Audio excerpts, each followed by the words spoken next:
축복합니다. 이스라엘 백성들이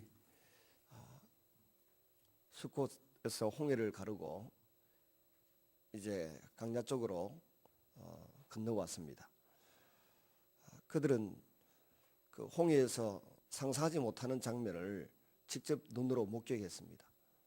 과거의 10가지 재앙은 자고 일어나면 하나님이 자연을 다스리시고 자연을 지배하시는 장면이 눈앞에 펼쳐져 있었습니다.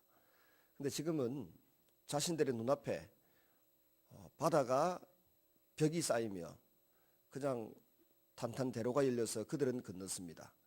그런데 뒤쫓아오던 애굽의 바로의 친위대는 모세가 손을 바다 쪽으로 내밀자 물이 벽이 다시 허물어지면서 그 모든 군대가 수장당하는 끔찍한 장면을 지켜보았습니다. 그 장면을 지켜보면서 죽음을 모면한 자신들의 처지가 너무 감사하고 황송했을 뿐만 아니라 그 비참하게 죽어가는 애굽의 최정예 부대를 보면서 굉장한 두려움에 사로잡혔습니다.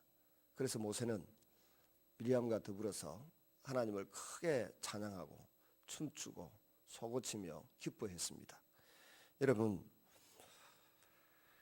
하나님께서 이 일을 통하여 이스라엘 백성들에게 자신이 누구인지 이제 마지막으로 분명하게 나타내 보여주셨습니다. 그리고 그들은 하나님을 깊이 체험했습니다. 물론 강야 40년 기간 동안에 틈만 주어지고 기회만 주어지면 또 하나님을 모르는 자처럼 불평하고 원망하는 사람들입니다만은 기본적으로 우리가 볼 때는 하나님을 이 정도 경험했으면 도무지 부인할 수 없습니다. 이 주님과 친밀하게 관계 맺고 싶고 이 주님을 두려워하며 찬송하며 경배하며 영원히 살아야 되겠다라고 하는 결심을 분명하게 했을 것 같습니다. 그런데 이 대목에서 우리가 가만히 보면 모세나 이스라엘 백성들은 분명히 자신들에게 노래할 이유가 있다, 찬양해야 될 이유가 있다라고 하는 것을 뼈저리게 깨닫게 된 것이죠. 1절에서 5절에 보면 보통 13절까지는 하나님이 지금까지 하신 일에 대한 감사와 찬양입니다. 그리고 이제 13장이 겹칩니다만은 13장부터 18장까지는 장차 하실 일, 앞에는 과거를 돌아보면서 감사하고 찬양했고 지금 13절에서 18절까지는 미래에 일어날 일, 하나님이 하실 일을 미리 찬양하고 기뻐하는 것을 보게 됩니다. 우리에게도 이런 찬양의 이유가 있습니다. 근데 과거에 대해서는 종종 감사하고 찬양하는 걸 잘 하는데 모세처럼 이렇게 미래에 일어날 일을 미리 내다보면서 주님을 높여드리고 찬양하는 것은 결코 쉽지 않습니다. 그러나 믿음이라고 하는 것은 과거에 하나님이 베푸신 일을 보고 미래도 충분히 전망하면서 그 낙관적으로 바라보고 찬양할 이유가 있게 됩니다. 그 미래에 일어날 일은 자신들이 들어갈 가나안 땅의 거민들이 두려워하고 또 에돔과 모압 사람들이 두려워하면서 하나님이 자신들이 나아가야 할 그 길을 충분히 확보하고 열어줄 것을 믿음으로 내다보고 찬양하는 것입니다. 오늘도 우리에게 이런 찬양이 있기를 바랍니다. 지금까지 나를 도우신 하나님, 내 호흡을 연장해 주신 하나님, 우리 가정을 지켜주신 하나님을 찬양해야 할 것입니다. 좋은 믿음의 공동체를 허락하신 것도 찬양하고 감사해야 될 것입니다. 그리고 장차 미래에 일어날 일, 미래에 일어날 일도 하나님이 축복하실 것이다. 장애물을 제거해 주실 것이다. 또 젖과 꿀이 흐르는 가나안 땅을 내 소유로 주실 것이다. 이 믿음 가지고 모세가 하나님을 찬양하듯 우리가 그렇게 내 미래에도 개입하시고 간섭하셔서 복 주실 하나님을 찬양하고 기뻐할 수 있는 그런 성도들이 될 수 있기를 주님의 이름으로 축원합니다. 근데 그들이 노래해야 될 이유는 너무나 분명했습니다. 그들이 가장 두려워하고 무서워했던 사람이 누굽니까? 바로 아닙니까? 에집트 사람들에 의해서 또 노예들에 의해서 신처럼 떠받들어지고 그의 말에 의하면 사람의 생사가 결정되고 좌우되는 그야말로 무서운 존재였습니다.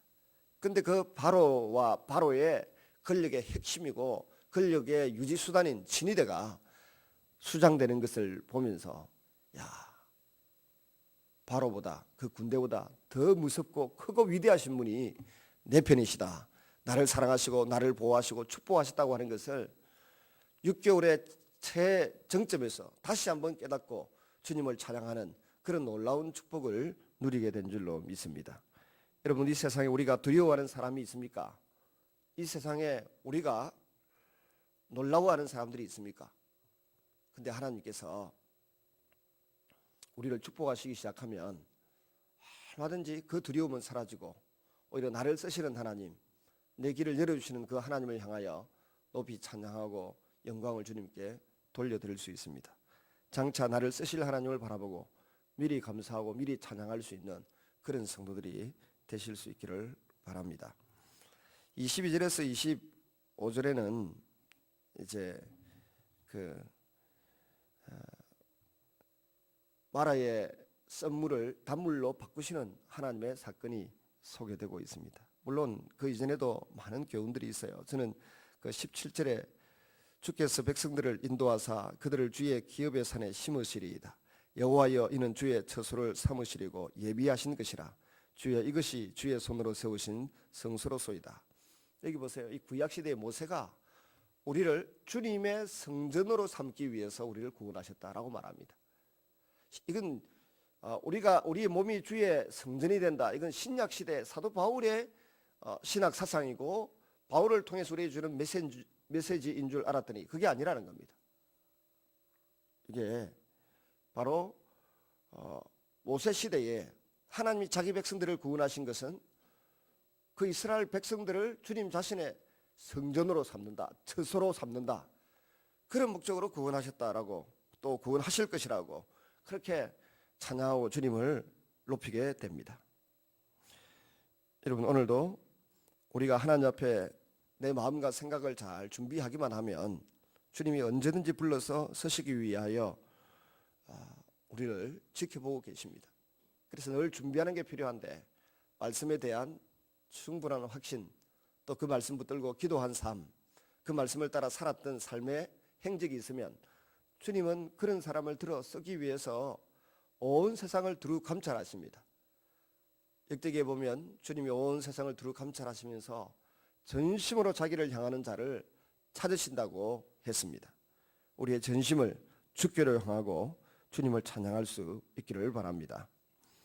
마라의 연못에서 3일 동안 물을 찾지 못하다가 물을 발견하고 기뻐하고 즐거워했습니다. 그 물을 한 움큼 입에다가 집어넣었더니 물이 있어서 더 이상 마실 수 없고 이건 독이 든 물이다 라고 하는 소리가 나왔습니다. 그러나 이 독이 쓴 물이다라는 말과 함께 입에서 나온 것은 불평과 원망밖에 나오는 것이 없었습니다. 근데 이 불평과 원망 사이에서 모세는 조용히 기도했고, 기도할 때 하나님께서 그 마음에 감동을 주셔서 고목나무 가지 하나 잘라다가 거기에 집어 던졌더니 물이 변하여, 쓴물이 변하여 단물이 되는 역사가 일어났습니다. 불평하고 원망하는 그것 대신에 기도했더라고 하면, 주님을 바라보았더라고 하면 주님이 충분히 선하고 아름다운 길을 열어주셨을 것입니다. 이런 주님이 열어주시는 길은 바라보지 않고 그냥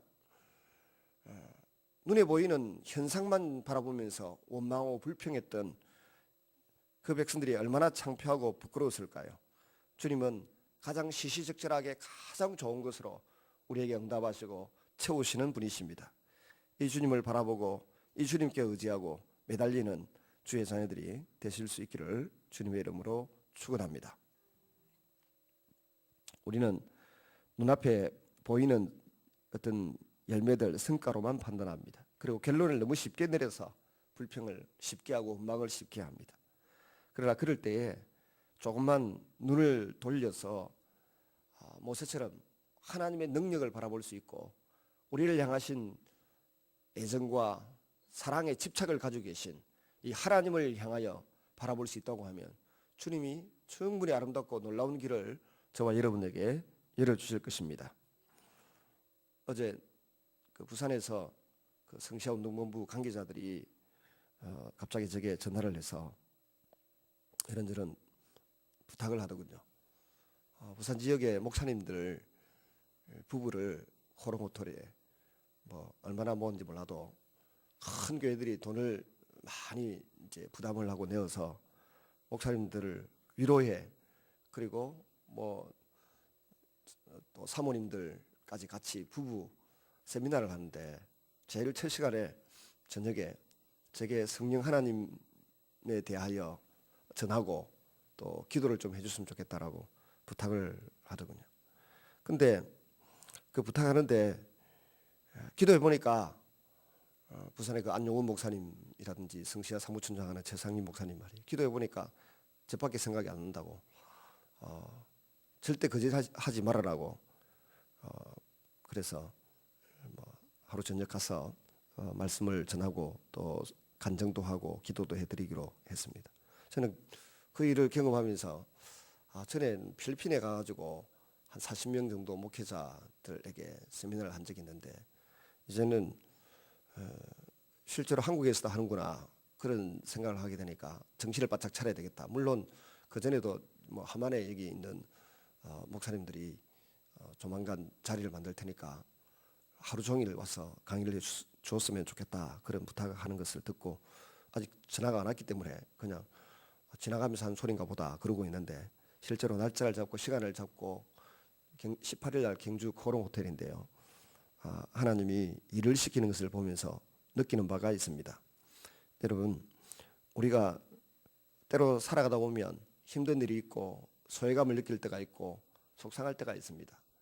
근데 그럴 때에 주님을 바라보고 주님 앞에서 내 마음과 생각을 준비하면 하나님은 정말 자신을 전하고 자신을 나타낼 사람을 두루 찾고 다니시다가 그런 사람을 들어서 쓰시고자 하시는 분이십니다.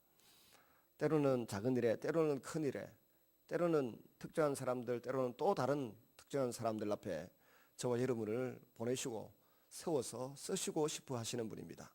그 일이 어디에든지 간에 내가 하나님께 파송받고 하나님께 번영을 받아 일할 수 있는 사람으로 예비되고 준비될 수 있기를 바랍니다. 그 첫 번째는 주일 낮에 김인호 교수가 이야기했듯이 우리의 시선을 주님께 고정시키는 것입니다. 세상을 보지 않고 문제를 보지 않고 어려운 상황을 보지 않고 세상을 주관하시고 다스리시는 그 하나님께 마음과 시선을 고정시킬 때 주님은 그런 사람을 쓰시기가 용이한 줄로 믿으시기를 바랍니다. 오늘도 그 은혜 가운데로 나아가는 주의 자녀들 되시기를 주님의 이름으로 축원합니다.